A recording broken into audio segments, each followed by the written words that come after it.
ஓம் சாந்தி.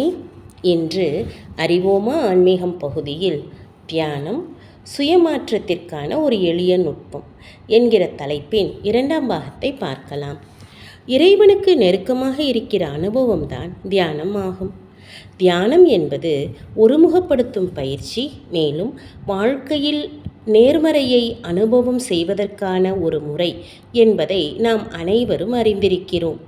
ஆனால் தியானம் என்பது இவை அனைத்தையும் விட உயர்ந்தது.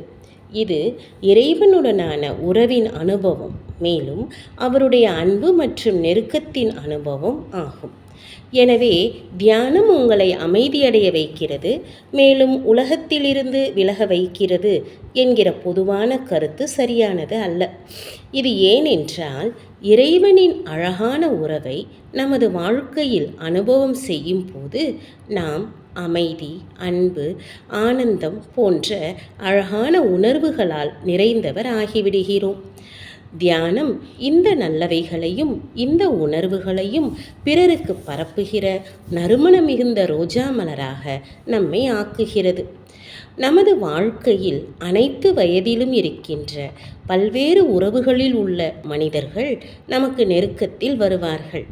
நாம் பகிர்வதை அவர்களும் அனுபவம் செய்வார்கள். மேலும் அவர்களுடனான நமது உறவு நிறைவானதாக இருக்கும்.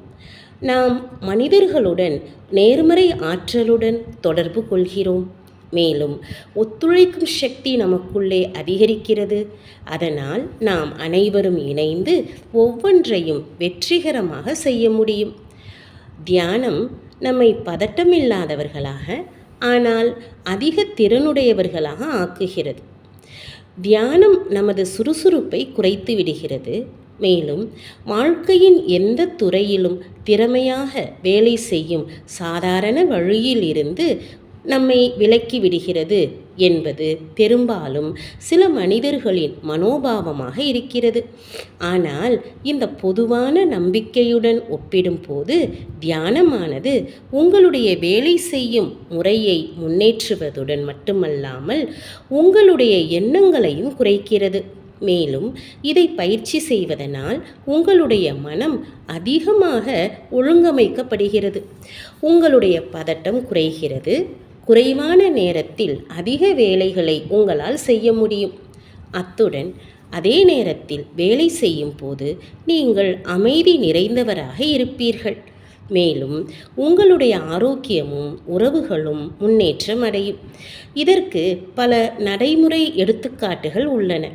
பிரம்மா குமாரிகள் கற்றுத்தரும் இந்த தியான நுட்பத்தை பயிற்சி செய்யும் பலர் வீட்டு வேலைகளையோ அல்லது அலுவலக வேலைகளையோ கையாளும் அவர்களுடைய முறையானது அவர்கள் மீதும் பிறர் மீதும் அமைதியின் தாக்கத்தை ஏற்படுத்துவதுடன் மட்டுமல்லாமல் முந்தைய நிலையை ஒப்பிடும் போது அவர்கள் குறைவான நேரத்தில் அதிகமான வேலை செய்து வெற்றியை அடைந்திருக்கிறார்கள். மேலும் அவர்களுடைய கையாளும் திறன் சிறப்பானதாக இருக்கிறது என்றும் பாராட்டப்படுகிறார்கள். ஓம் சாந்தி.